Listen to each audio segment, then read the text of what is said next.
सिरोही जिले के पिंडवाड़ा शहर में राष्ट्रीय स्वयंसेवक संघ द्वारा विजयादशमी पर शस्त्र पूजन कर निकाला पथ संचलन, जो पिंडवाड़ा नगर की वनवासी कल्याण आश्रम से प्रारंभ होकर नगर के मुख्य मार्ग होते हुए पुनः वनवासी कल्याण पहुंचकर संचलन का समापन हुआ। शहर में जगह जगह लोगों ने संचलन पर पुष्प वर्षा कर किया स्वागत। विजयादशमी का दिन आरएसएस के लिए खास दिन क्यों है? क्योंकि राष्ट्रीय स्वयंसेवक संघ की स्थापना 1925 में विजयादशमी के दिन नागपुर में डॉक्टर केशव बलिराम हेडगेवार जी द्वारा की गई थी। इसलिए यह दिन संघ के लिए विशेष रूप से महत्वपूर्ण है और हर साल विजयादशमी को संघ का स्थापना दिवस मनाया जाता है। विजयादशमी को संघ में शक्ति और संगठन के प्रतीक के रूप में देखा जाता है। इस दिन संघ के स्वयंसेवक पथ संचलन करते हैं और विभिन्न कार्यक्रमों का आयोजन होता है। सरसंघचालक इस अवसर पर वार्षिक संबोधन देते हैं, जिसमें संघ की उपलब्धियों, चुनौतियों और भविष्य की योजनाओं पर चर्चा होती है। यह दिन संगठन के लिए नई ऊर्जा और दिशा तय करने का अवसर भी होता है।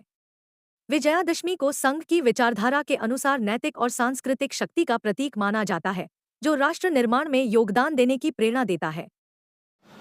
पर्यावरण के बारे में हमारी अपनी जो दृष्टि है वो आज सारी दुनिया में स्वीकार्य है। भारत की प्रतिष्ठा बढ़ी है, भारत का सामरिक बल बना है, कई मामलों में देश आगे जा रहा है। विशेषकर युवा पीढ़ी में हम देखते हैं कि स्व के गौरव की भावना बढ़ रही है। अपने देश के भविष्य के लिए बहुत अच्छे लक्षण हैं और ये चलते रहेंगे। ऐसा नहीं है कि ये किसी तात्कालिक समय के वैशिष्ट के नाते खड़े हैं। ये करवट बदली है भारत के समाज में और समाज आगे बढ़ेगा, देश को आगे ले जाएगा, इसका पूर्ण विश्वास है। परंतु जीवन का मार्ग कभी निष्कंटक नहीं होता और इसलिए कुछ चुनौतियां भी सामने है। विजयादशमी के भाषण में इन दोनों बातों की चर्चा होती है, परंतु चूंकि देश की आगे कुछ चलती रहेगी ये विश्वास है, उस तरफ देश ने रुख कर लिया है और देश आगे ही बढ़ेगा।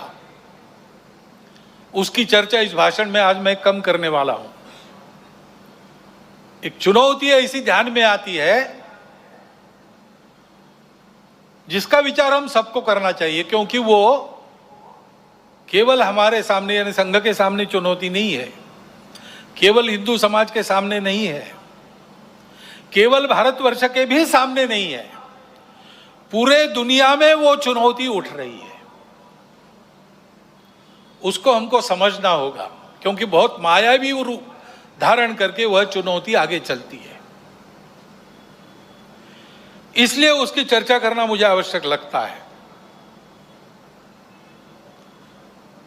भारत आगे बढ़ रहा है, लेकिन भारत आगे न बढ़े ऐसा चाहने वाली शक्तियां भी दुनिया में है, जिनके निहित स्वार्थ मार खाते हैं भारत के प्रमुखत्व के कारण। वो अपेक्षा तो यही है कि उनका विरोध होगा, तरह तरह की चालें वो चलेंगे, भारत को दबाने का, एक विशिष्ट मर्यादा के अंदर ही बढ़ने देने का प्रयास करेंगे। वैसा हो भी रहा है, क्योंकि आखिर अभी तक भारत छोड़कर बाकी विश्व ने अपने स्वार्थ की बलि देकर भी दुनिया को बड़ा करने का मार्ग पकड़ा नहीं है। हम ये करते हैं, आज भी कर रहे हैं, सबको मदद करते हैं। हमारी शत्रुता करने वालों को भी आवश्यकता में मदद करने वाले हम हैं।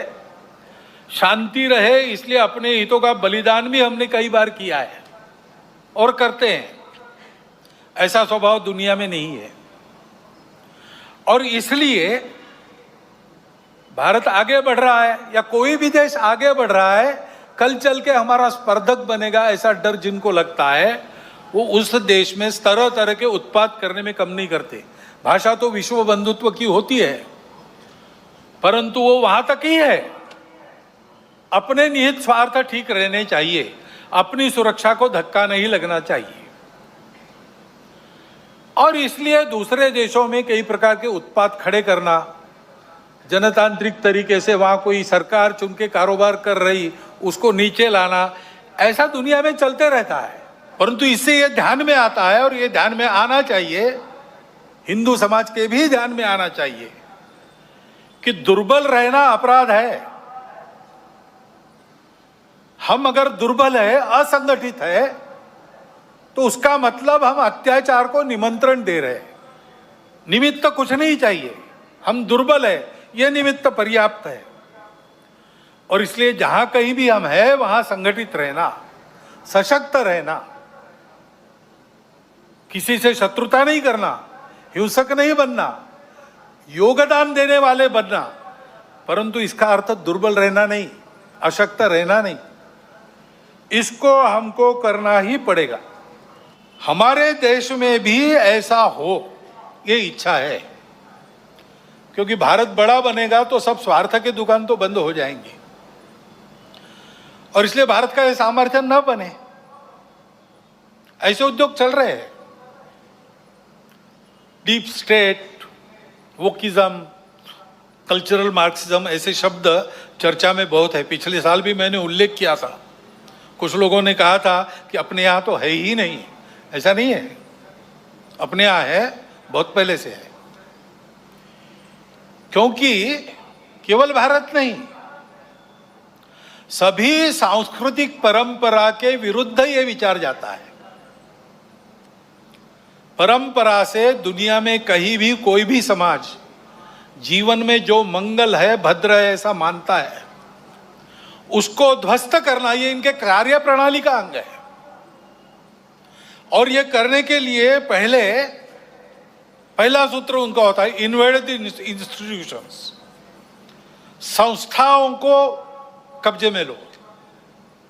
शिक्षा संस्थान है, विद्यापीठ है, शिक्षा व्यवस्था है, माध्यम है, बौद्धिक जगत है, इन सब पर अपनी पकड़ कायम करके उनके द्वारा समाज में विचारों की विकृति का प्रसार करना, विचारों को बिगड़ना, अपनी परंपरा के प्रति, अपने स्वत्व के प्रति अश्रद्धा से उत्पन्न करना।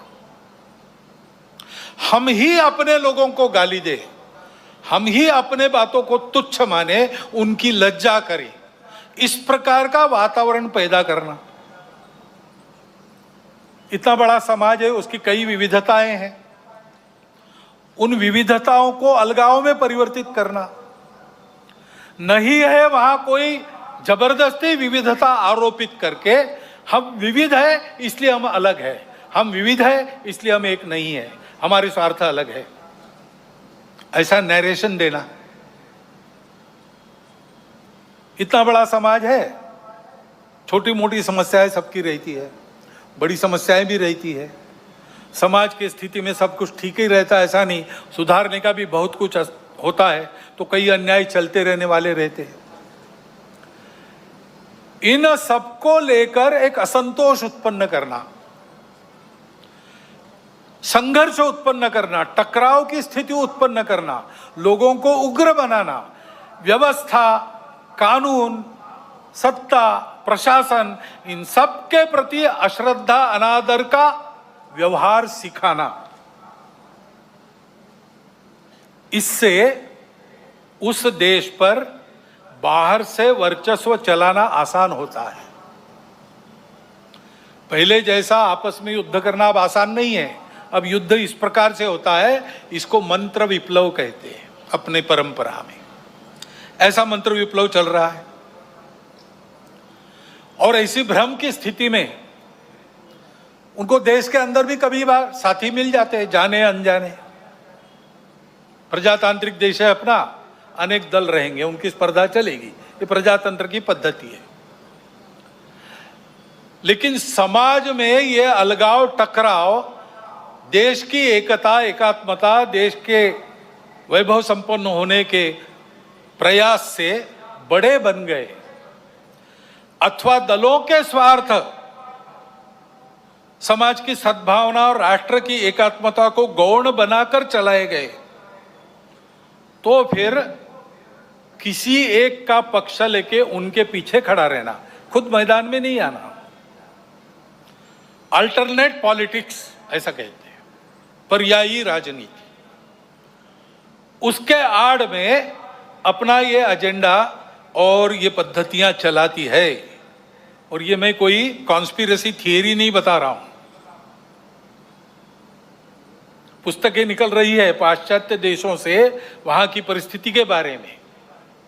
पाश्चात्य जगत के अनेक प्रगत देशों में इस मंत्र विप्लव के परिणाम स्वरूप जीवन की स्थिरता, शांति और मांगल्य संकट में पड़ा हुआ उनको अनुभव होता है, हमको भी दिखाई देता है।